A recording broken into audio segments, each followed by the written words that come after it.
Where is home for you these days?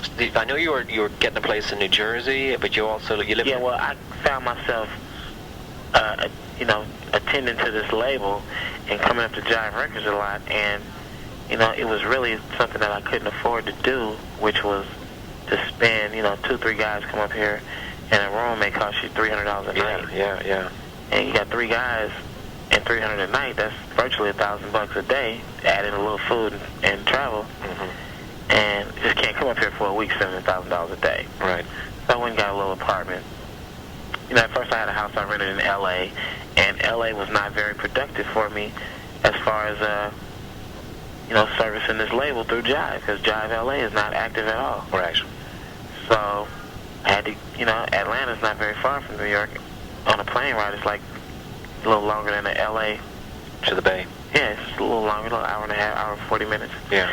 And, I just came up here just to see, leased an apartment for a year, just to see, is this the thing to do? I've had the apartment since, June. Right. So come this June. Right now, it's in Jersey? Yeah, it's in Jersey. Right. I couldn't do Manhattan. It's not me. Yeah, right. That's kind of like, I'm not a Frisco kind of guy. That'd be like living in San Francisco. Right.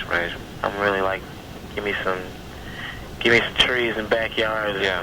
I'm learning my way around here a little bit, but, a lot of good things happen up here. You bump into a lot of people. Yeah. L.A. is that way, too, but it's so spread out. I think L.A. is like, there's a little turmoil going on right now.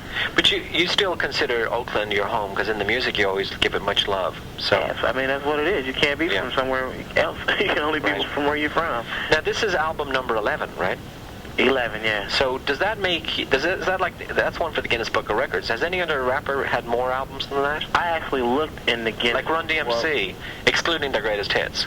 I looked in the Guinness Book of World Records, and it doesn't pertain to individual music styles. It's not country, it's not rock, it's just the longest song, the most songs, the most sold. It's not, they don't have categories like that. So if you wanted to come with the rap Guinness Book of World Records, I'd definitely be in there. I don't think any solo artist has professionally released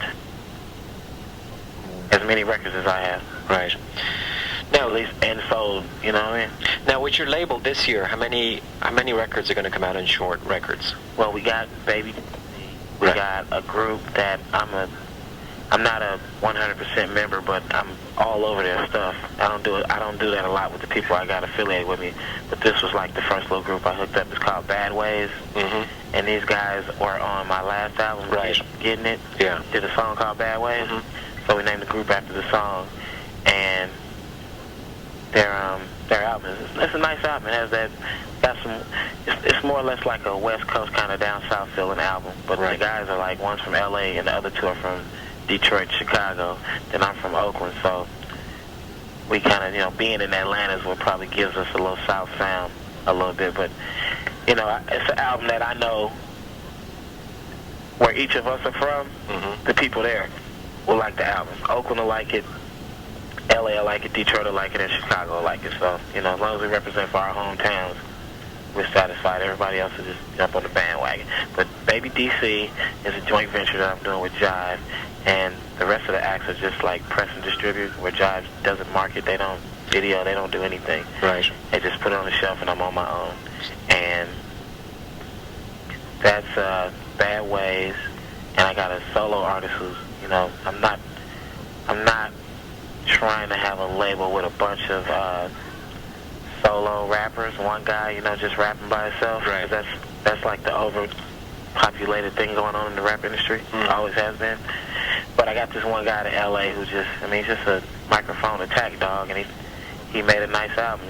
I took some guys out of Oakland, and actually buddies of mine, and asked them to find groups, and we put the groups in the studio and whatnot, and they came with some decent shit. So I got a guy out of Oakland, Dollar Will, who's closely affiliated with the Hieroglyphics Clique.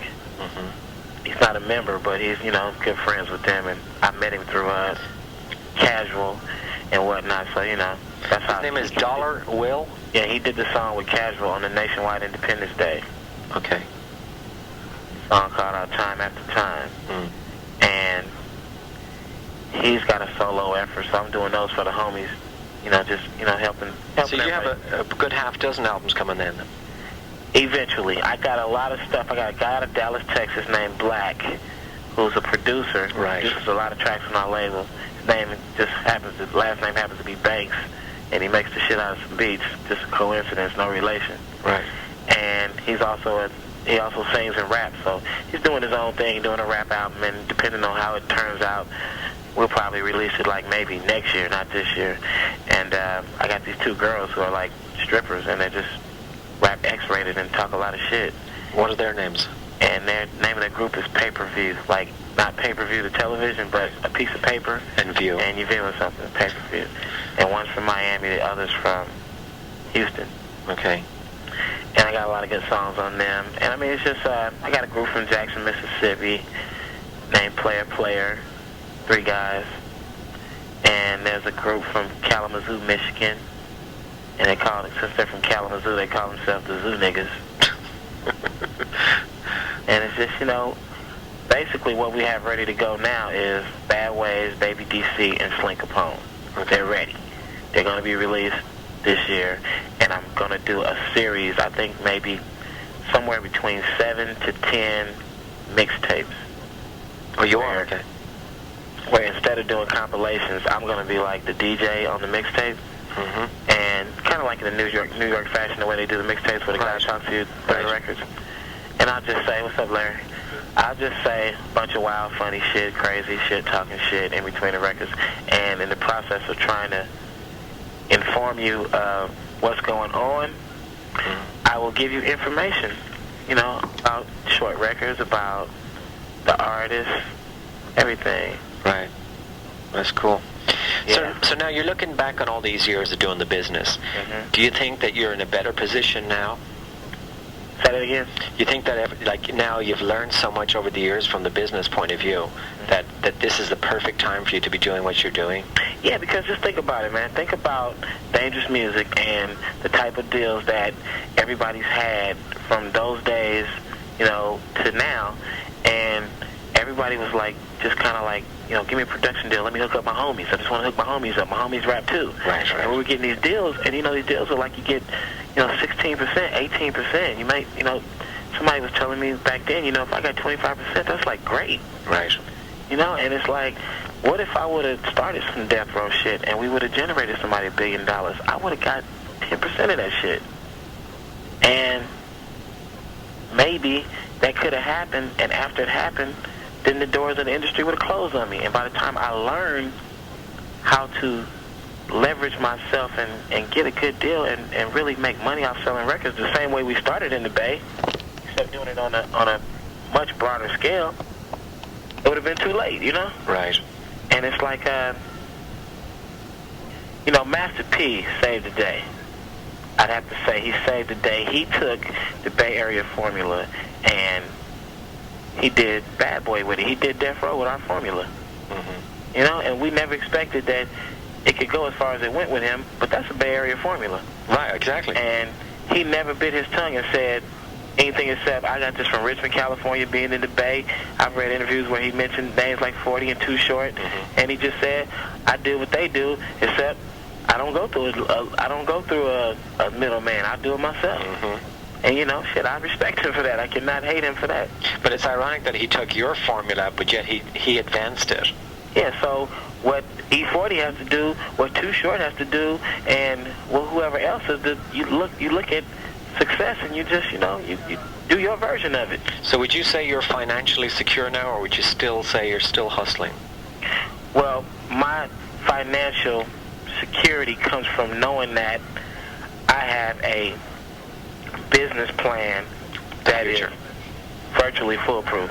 Mm-hmm. As far as the money I'll get from being a rapper, the money I'll get from selling very minimal amounts of records as a label will generate millions of dollars a year. So, no, if I went home right now and never came out the house like Howard Hughes, no, I'm not financially independent, nowhere near that. And nor do I think that day is ever anticipated, not by a financial number, but anticipated by inside of me. I can never be, you know, financially secure. I can never be. I can never stop hustling as long as I'm healthy and have a sound mind. I have to keep not trying to make the most money, but I just have to keep working and hustling. It's just, Well, you love it, so you do it even if you life. right. So even if you had enough money, you would just keep doing it. Yeah, even if it wasn't music, it may be some kind of other business that attracts the shit out of me, and I just dive into it. I don't know, but I gotta, for now, I gotta keep doing this because I've been sitting here for the last 2 years from the day we sat down and said, why are you retiring? I said it's because, I'm 30 years old now, and I gotta get behind the scenes. I can't just be a rapper who fizzles. You're 30 now. You're 30. I'll be 33 in 3 months. Okay, right. Okay. And I was 30 when I announced the retirement. Right. And I just couldn't sit at the age of 30 and say, you're good for 2-3 more albums. You're good for another album. And then you got to go to film. Right. I don't want to be a fucking actor. I want to be a fucking movie producer. I don't want to be an actor. Right. So with this movie, Pimp's Paradise, you're producing that one? Yeah, I was actually going to star in the movie.